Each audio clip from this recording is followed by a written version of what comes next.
Hello everyone, and welcome to my EastEnders Media News channel. I hope everyone is having a wonderful day. Before we begin, please hit the subscribe button and give this video a thumbs up. A preview of the fallout from Zack Hudson and Lauren Branning's defection has been provided by EastEnders. In Thursday's episode, April 25th, Zack cheated on his partner Whitney Dean with her closest friend Lauren after realizing he had been misled about Brittany's foster situation. Zack was devastated to discover the true story of how Brittany ended up in Whitney's custody, and the tension escalated when Whitney declared she would pick Brittany over him in a pinch. Whitney angrily yelled at Lauren as well, believing she was the one who had informed Zack the truth, endangering their friendship. After that, Zack went to Peggy's to drown his sorrows, where he was consoled by Lauren, who was also distraught. As they discussed their common issues with Whitney, who was at home informing Brittany of her diagnosis, a spark between them began to emerge.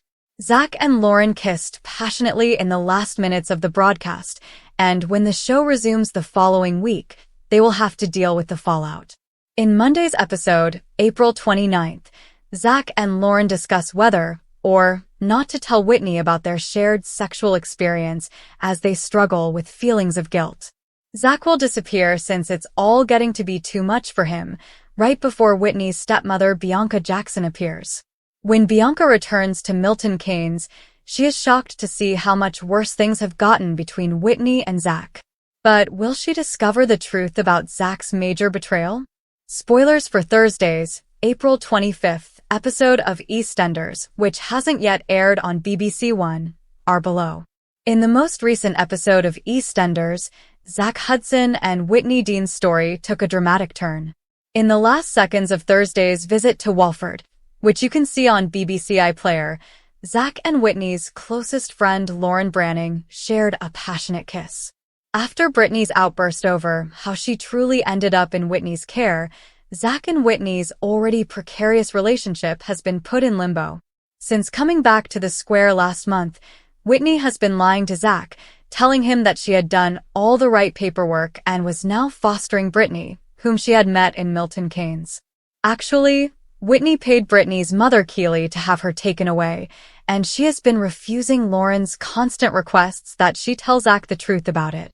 Feeling that Lauren was the one who was telling Zack the truth, Whitney angrily yelled at her and used some foul language.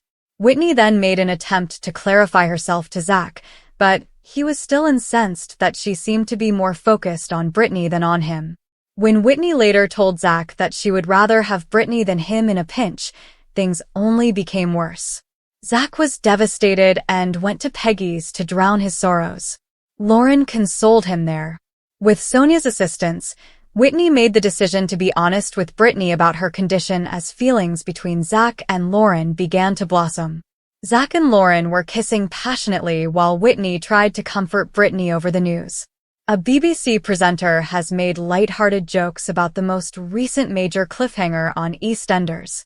Events took a drastic turn in Tuesday night's, April 25th, program after Brittany Wainwright disclosed this week that Whitney had not actually nurtured her. As Lauren had been pressuring Whitney to tell Zack the truth, fans will be aware that Whitney had been lying to Zack about how Brittany entered her care and that she had actually paid Brittany's mother Keely to take her away. Feeling that Lauren had been untruthful to Zack, Whitney became enraged with her and their argument worsened when Whitney said she would rather have Brittany than Zack.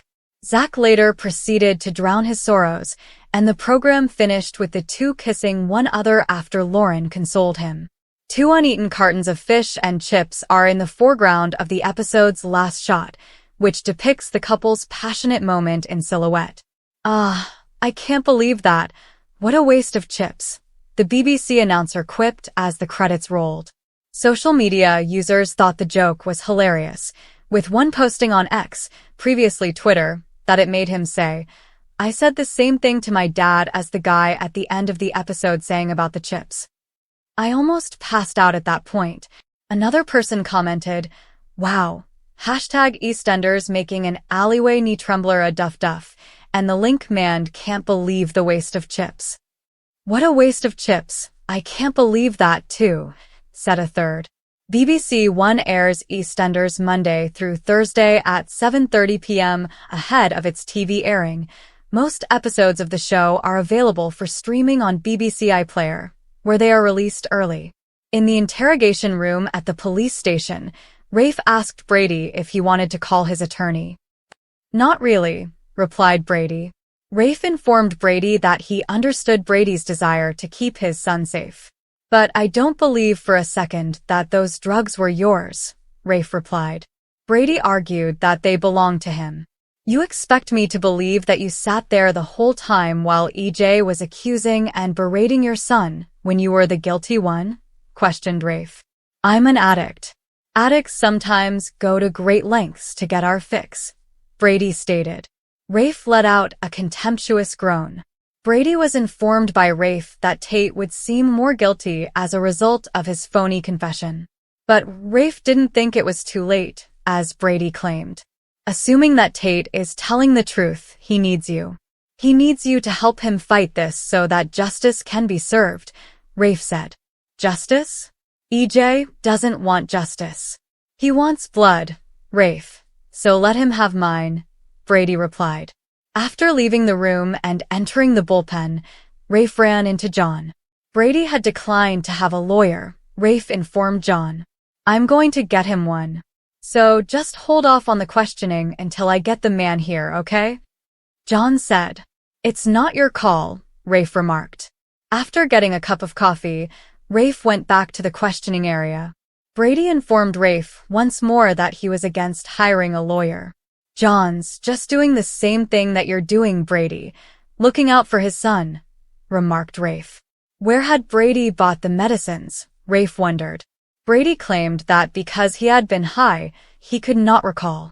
Even though it took more than 20 years, Angela Winter's depiction of a sexual assault victim and her recovery touched a powerful nerve. Though it may have been 20 years overdue, Winter's acting has also received recognition for its strength. Still, it's better late than never. "So, if I take your blood and do a tox screen, it's going to come back positive?" asked Rafe. Brady gave Rafe a scowl. Tate stormed into the space. Tate remarked, "I can't let you take the fall for this." Rafe said, "Something you want to say, son?" Tate asserted that he had consumed the pills at the bistro. "If you're gonna arrest someone, arrest me," Tate replied. Stefan told Ava at the bistro that the defective batch of medicines in town originated from Clyde's shipment. Ava whispered, "Damn." Ava became irate and questioned Stefan about why Clyde had put off handling the situation for so long. "At least now we know. And he wants all remaining product off the street. ASAP, stated Stefan. Shaking her head, Ava wondered out loud how they would accomplish that.